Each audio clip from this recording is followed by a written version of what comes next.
whenever you are looking for an accommodation here in Berlin, don't hand over even a single penny to the landlord.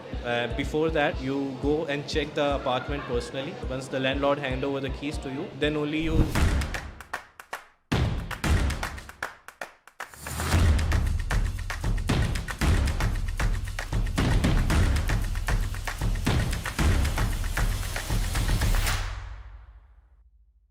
I want to talk about accommodation thoda. How does one find a good accommodation which is in budget and supports my pocket and able to live with a little bit of privacy if possible? What has been your experience? I have personally been quite a little unlucky when it comes to accommodations. Initially, I lived in a sublend and then I took a studio with a friend, but it's a little difficult in Berlin. I would say if you're lucky enough, I didn't know about this, but as soon as you get your admission, you are supposed to register for STW, that is the student accommodations, because those are the cheapest in Berlin. To get something below 400, you say it's only going to be in STW where you get a studio or a room of your own self. Otherwise, bigger cities are quite expensive, and a budget of about 550 euros to 600 for a private room is the least that you will pay when it comes to private accommodations and you're not getting into student dorms. So trying rigorously for student dorms is one thing. Because I was into a lot of things, I didn't really try to get the student dorms, which was one of my biggest mistakes when it comes to accommodation. I didn't get a student dorm and I ended up spending a lot of money. But yeah, that's the thing. But when you came for the first time, where did you stay?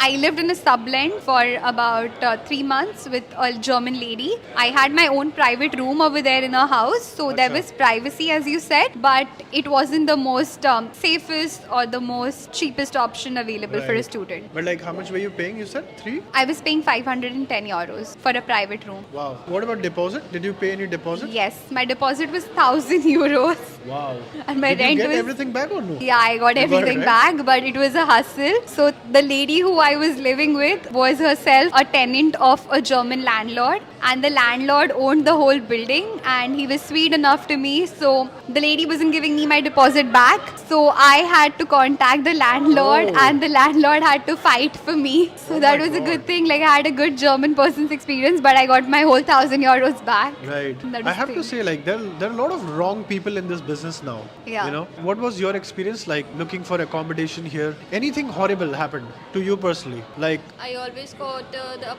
accommodations without contract. I Ah. got the Almendung but not the contract for long term. So recently I got the contract for 2 years. did you have any bad experience, be it with roommate or the house owner? I had a bad experience with my landlord when it was my first year. Then I left the apartment. So after that I am living alone.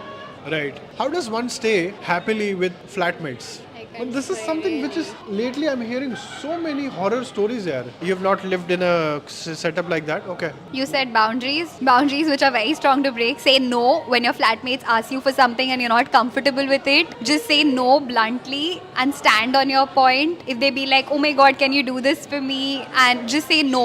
It's gonna offend a lot of people, but if you're coming out of your home, have strong boundaries, that's gonna help. But have you seen like a lot of Desi people stay only with Desi people and then they don't know what the hell is boundary? I think that is there because you tend to get really close to them and Yeah. you think they're your friends, but they might just not be your friends. Honestly, since day one, set boundaries. They're not your family. They're not your brother that you're gonna like, or your sister that you're gonna go out of their way. Just set your boundaries and stay home. But anything happened with you personally, or you heard something like कि किसी के साथ कुछ हुआ या? So when I used to live earlier with the German landlady, she had a lot of issues with things, cooking restrictions, cooking timings. But what helped for me was that I had some ground rules. I told her this earlier, and then I made it a point that I used to be like, okay, see, I've told you this. It is what it is. If you can't deal with it, it's not really my problem. You have to be very headstrong when it comes to that. Right. So yeah. Okay. What about you?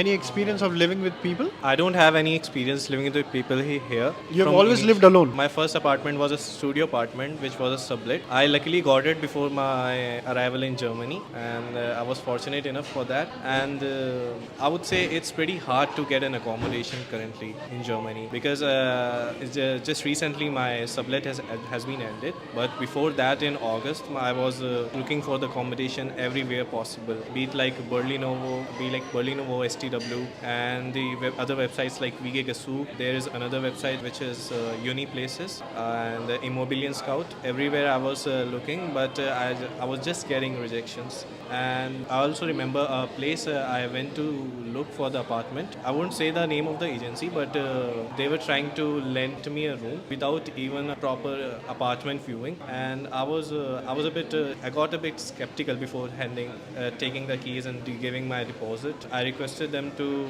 give me an apartment tour before that. They somehow agreed. They exclusively told me that they don't allow apartment viewing. And that then where I grew up, my doubts grew up with that. And then when I went to see that place, it was a total mess. I mean, the building outside was not even properly furnished. When I entered into the building, it was like a shabby old building. And when I saw the room, it was quite spacious. But the guy living there complained me about several things which I really didn't like. The first thing he told me that there were bed bugs issues, and the other one was with the laundry. And he also told me that the management don't even reply to complaints he used to give them. And whenever you are looking for an accommodation here in Berlin, don't hand over even a single penny to the landlord.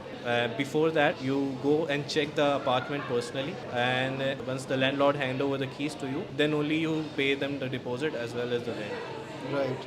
When you landed here, where did you stay for the first time? Like it was my family friends. I was staying there. Or you had somebody here? Yeah. What would you advise for somebody जिसका कोई नहीं है यहाँ पर? They're coming here for the first time. Or you can book the hotel accommodation like for 1 week. It's quite possible, I guess. Okay. Do you think people are using Airbnb and Booking.com? It's quite expensive.